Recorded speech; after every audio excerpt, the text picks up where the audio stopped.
Hi everyone, in today's video we are going to be doing end of year book tag. I'm so excited. The first question that we have got is, what is the most disappointing book of the year? And I sadly have to say Ruthless Vows, because I really enjoyed Divine Rivals. I thought it was just the most beautiful love story. It was rival journalists embark on this journey through this magical letter system. It's just so beautifully written and I was looking forward to this. Just fell a little bit flat. I read it and I was on holiday and relaxing, and I think I do want to try come back to it. Oh, I really wanted to like this because Iris and Roman were just so sweet in the first book, and I even did a little annotation system with quotes that make my heart melt, most memorable moments and favorite quote, and I think I have underlined something here. What does it say? Do you ever feel as if you wear armor day after day, that when people look at you they see only the shine of steel that you've so carefully encased yourself? Yeah, and then I just felt a little bit slow, and so that unfortunately is one of my disappointing reads. I've got notes here for these answers on Underdog book. So an Underdog book that I read and loved was a thriller by Jo Spain, and it was called The Trial. I read it on my Kindle. I loved this book so much. It was fast paced from the get-go. You kind of figure out what happened. You get attached to this character, the nurse, like in the first chapter, and hooked in. It's about Danny, who went to this college and then her boyfriend at the time goes missing, and then 10 years later she goes back to teach at this college, and at the college they're also doing dementia trials and studies, and there's this whole plot twist that you won't see coming, and then there is another plot twist, and it just did not guess it in any way. I would really rate that book. I can see it as a movie. Like, it's one of those books where you're like, yes, this would make such a good TV show or series or movie. And that was definitely an Underdog book of the year. I haven't seen many people talk about it, and the only reason I knew about to read it was a recommendation from my sister, who always gives me the best recce's. What was an overhyped book you read? And for this one I'm gonna have to say Icebreaker. I did not like this book. I was so drawn to it. I loved the cover. I love a good sports romance, and I just couldn't get into this book. I listened to this one audiobook and it just wasn't really, just the writing fell short for me, and the story, and there was no connection for me between the characters. And another overhyped book that I know so many people liked was The 7-Year Slip, and I just found it a little bit, maybe it was just, it was the magical realism aspect, but also I just didn't connect with the characters that much, and I didn't feel the spark between them. I liked the idea of it, but I just didn't really enjoy reading that book that much. I did go on to read another book by Ashley Boston and loved it. Your favourite book couple? I will never stop thinking about this book couple ever in my life, and it has to be Binding 13.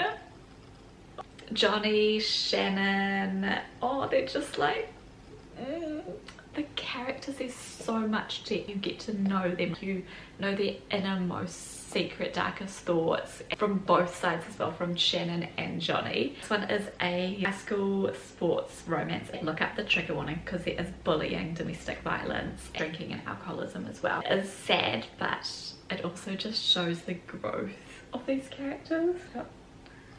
A few little tabbies, a few in here which, okay, what is this? I was showing emotion because I cared. I cared a great deal more about a girl I barely knew.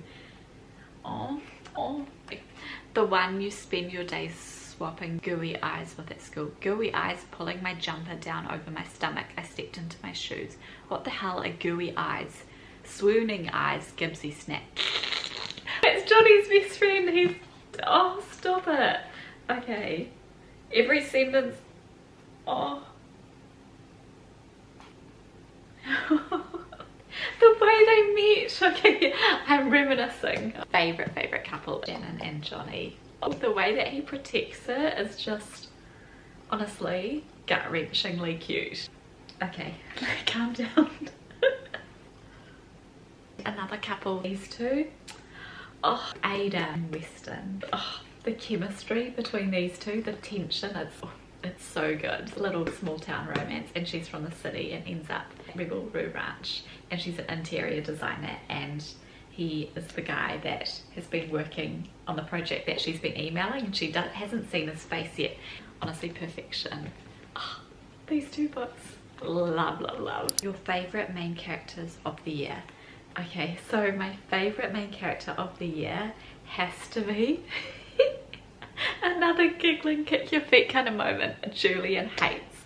So Julian Hates is part of the Magnolia universe by Jessa Hastings. This is the second book I read at the beginning of the year. So it was Daisy Hates the Great Undoing, which is Magnolia Park's universe, fourth in the series, and you get to know Daisy Hates, Christian and Julian a lot more and a lot more depth.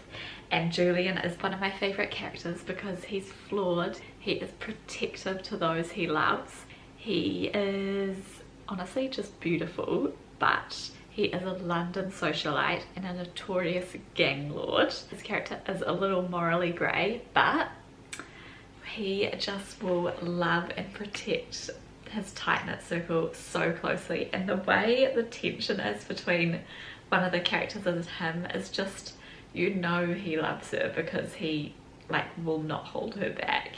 And oh, that is just, honestly, he is just, I don't know what about him that is just like, his integrity, or maybe not his integrity, but he is just honestly superior. And of course, I really liked Ada, and I thought she was very relatable. Her growth in the book is very well done. I felt like she was like, you know, she could be your friend, someone who is just very relatable. No gang lord members over here, but we've got to be like an interior designer, and like the friendship group in this book is just so cute. Oh yeah, that was just okay. Just the romance part of this book was very beautiful as well. Oh, that's Western. Ada wasn't just on my mind, she was in it, in every nook and cranny. Oh. Favorite characters, Ada and Julian for the year. Oh, Gibbsy, oh my goodness, Gibbsy is Johnny's best friend from Finding 13, and he is so funny. He had me cackling this book at times, like crying, really crying, and then laughing so much because the banter in this book is just so real. It is so funny. Listen to these on audiobook as well, they are so good, and I love an Irish accent. Your favourite author that you discovered? My new favourite author is Lila Sage for a small town romance. These are just honestly the perfect length. They just put me in a good mood. Like every book of hers, you could just read them so quickly. Love the things in this group, the romances in these series. I think this was her debut book. I have really liked all of them so far, and they're just easy to read. I think I could read every book from her and you know what you're getting out of it. It's comforting, like a good rom-com, really good tropes, a slow burn, like the found family. Each book also like relates. I think this one had a scene from How to Lose in 10 Days, and then Sweet Home Alabama. Two of my favourite movies referenced in these books. Who is she? She is a romance girly. So a lot of fun reading those books there by Lila Sage. A book that surprised me was Book Lovers by Emily Henry. I read Beach Reads I think last year, and I didn't like it, and then I wanted to like get on the Emily Henry bandwagon, and she did. I love Book Lovers. Something about a book girly loving a book about books, something about it, isn't there? I loved that story so much. Set in a small town, romance, sister bonds. I love that because I have 3 other sisters. It's so relatable, and she did it so good. I love the date they went on. That started me wanting to find out a bit more about Emily Henry. And I read Happy Place at the library. I read it in winter, and then on the Black Friday sales I picked up my own copy of Happy Place, and I'm definitely gonna be rereading that this summer. I cannot wait to dive back into the world. It's still got sand on it because I read it at the beach a few weeks ago. I think I read Funny Story before I read Happy Place, and I was blown away by that book as well. I was happily surprised by Emily Henry's book. What is the happiest book you read this year? The Love Hypothesis. This was the first book I read by her this year and I could not stop giggling. She is at uni, she's doing her, well, she's a third-year PhD candidate. And then the guy is Adam Carson, a hotshot professor. I read this book in my first ever reading vlog. I think it was Getting Out of a Slump, and I did get out of a slump. It was fast-paced, it was light, it was fun, woman in STEM. The way I was giggling, so happy reading this book. The cover is so cute. The next question is, what is the saddest book? One book that got me in my feels was The Woman by Kristen Hanna. I don't have a copy of, got it out from the library. My cheeks were just wet with tears. I could not stop crying. It is basically about a woman, she goes to war as a nurse and she's young and she hasn't even worked in her first job really as a nurse, so freshly graduated, goes over to Vietnam. It's a perspective of a woman's point of view during the war, and then the second half of the book is about her coming back from the war, coming back into America. It was just honestly heartbreaking, like crying during that book. Another book that made me cry a lot was Magnolia Parks. I don't want to go into too much detail because it is the fifth one in the Magnolia Parks universe, but this one is basically BJ and Magnolia's story, and I cried a lot in this book. It is very thick. It is over 700 pages long. What was the most frustrating book you read this year? The Ink Black Heart by Robert Galbraith, and it's in the Strike series. The frustrating part of the book was that I listened to it on audiobook and then it didn't really work because it had so many Twitter entries. So the characters were also quite unlikable in the series and were frustrating. Just so long, and it is like hours. Listen, how many hours was that book audiobook? 32 hours if you listen to it on on normal speed, but I listened to it on 1.5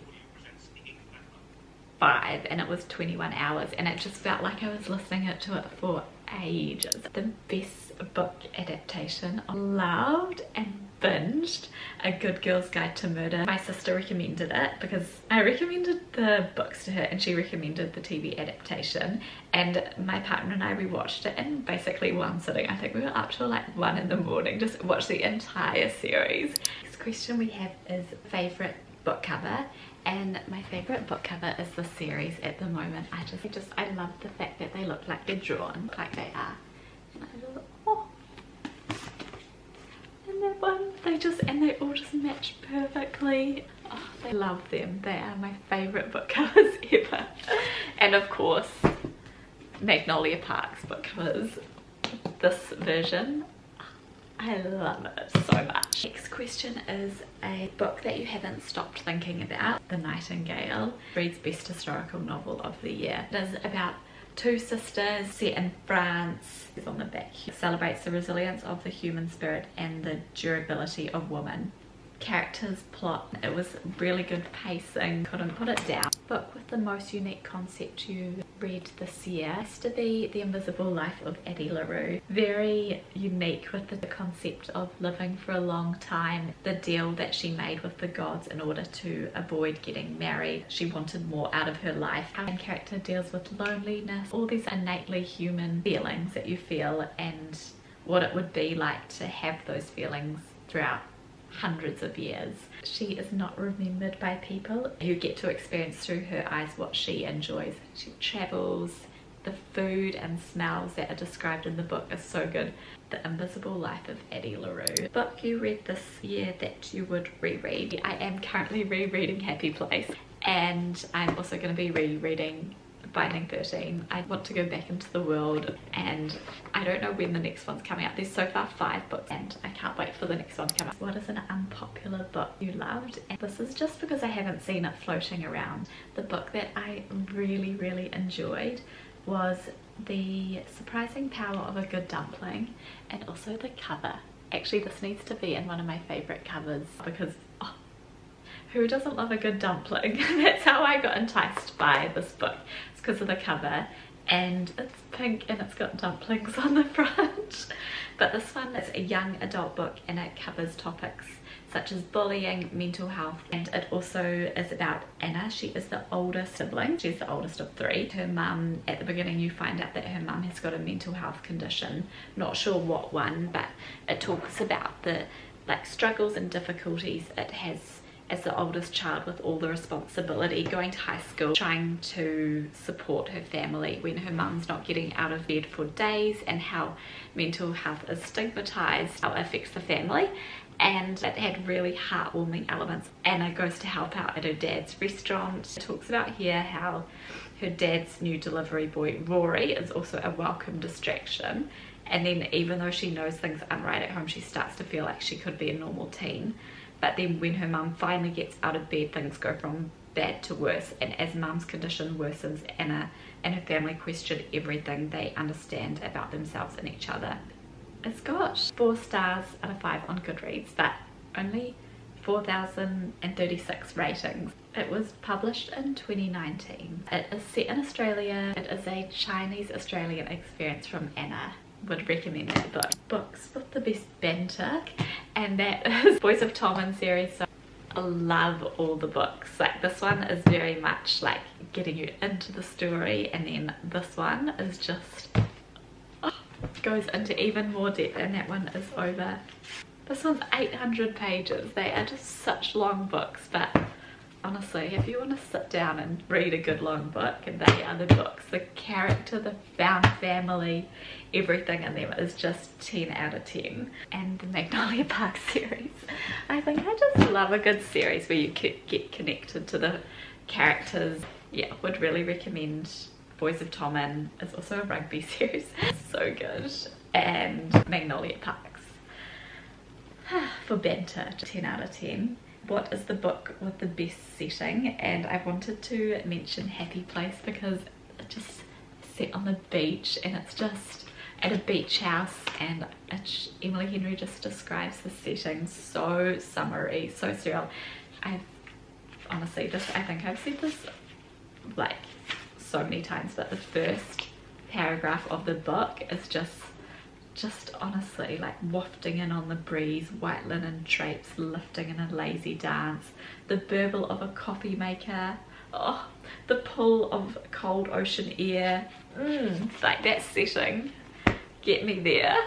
And then another setting that I really like, which is the complete opposite of Happy Place, is Daisy Dark. I think that was just so moody, so ominous. By Alice Feeney. I really liked that book. It was set over one night, and it's the grandma's 80th birthday. Each family member, something happens to them over the night, and I really liked the plot twist. Like, you wouldn't have seen it coming, but it was really fun, I thought.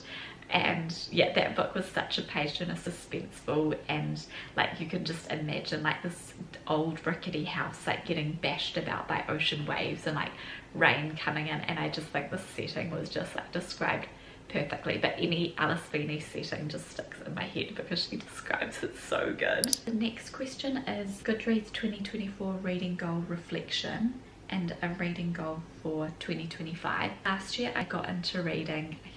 Book got me into read, or no, it was one day I picked it up. Okay, anyway, getting sidetracked. My reading goal last year was 32 books. I think I read 32 books, and then this year I set my goal as 35 books, and I'm happy to say that I have read so far to this day, on the 16th of December, 55 books. I was going to change my reading goal, but then I was like, I don't want to put pressure on myself. I'm happy that I've read this amount of books working full-time, and I really wanted to make it a priority to have slow mornings, read, and I did do that. I just found that I really enjoyed, I wrote a little note here, but yeah, I did surpass my goal reading 35 books and read 55 books. And I remember last year that it was such a nice feeling reading and hitting a goal. Like I just genuinely felt so proud of myself for reading 35 books, and it just took me back to my childhood when I used to love reading, and then I stopped reading at uni, and then I found that reading, like in my spare time has just been so good for my mental health. And so I thought this year, let's do a goal again of 35 books. And I honestly don't know where the 55 books came from. I did read a lot of popular books this year, so I really enjoyed my year of reading. What else was I gonna say? I feel like I had a really nice balance, and yeah, it has been a priority reading for me, which I have really enjoyed, because this year I feel like, yeah, mental health has been pretty good, and it's been so fun having and starting a booktube. Yeah, having you guys here make a community and start a community and find people who love reading as well. And I'm so happy that books are so popular this year. It's been so much fun reading. I think for next year's goal I'll probably do something similar, so I might do around 40 books, just like a nice happy medium, just so I can have that balance, I guess. But I find it very satisfying accomplishing the goal, and when I accomplished the goal of 35 books about, when did I do it? About halfway through the year. Yeah, really binged a lot of books like this whole series, and I read a lot of series like this series, and yeah, now I'm just waffling, but it is very satisfying reaching a goal, and I feel like driven when I have that goal to read, even though like the last half of the year I was just reading just for like enjoyment anyway. And a book that I do want to do a special mention to, because I did read and recommend a lot of romances, is Fair Lady Fortune. I loved that book. That is a fantasy book by Chloe Gong, but I loved the first book. I thought it was so fun, and it's just set in Imperial China. The main character is just very cool. The whole fantasy element and the descriptions of what Chloe Gong does, and the story is just, I thought was just so clever as well. And then another recommendation which I did get from Sarah's YouTube channel is A Court This Cruel and Lovely, and I have been binging that series. It is very enjoyable, very fast paced. There's a lot of cliffhangers at the end of every book. The main character is such a boss. The adventure that they go on is just very exciting. Like the fae, all the magic in this book is just like very exciting. And the romance, of course, is very of lust and tension. The first book is enemies to lovers, because they are not like getting along. Like he leaves her, this happens at the very beginning, and then she has to learn who she is, how to like learn and grow with her powers as well, because she's been told that it's not great to use them, so she has to learn how to do that. And that story is very, very fast paced and very good. Although the second book, it takes a little bit long to get into, but once you're at the halfway mark, it is, yeah, really fast paced again. We are gonna wrap up this video here. I hope you enjoyed it. I hope you got a few cheeky recce's. I had so much fun talking about all the books that I loved this year, and would love to know some of the books that you've read and loved, and if you want to answer any of the questions or do the tag, I would love to see. Thank you so much for watching this video, and I will see you in the next one. Bye!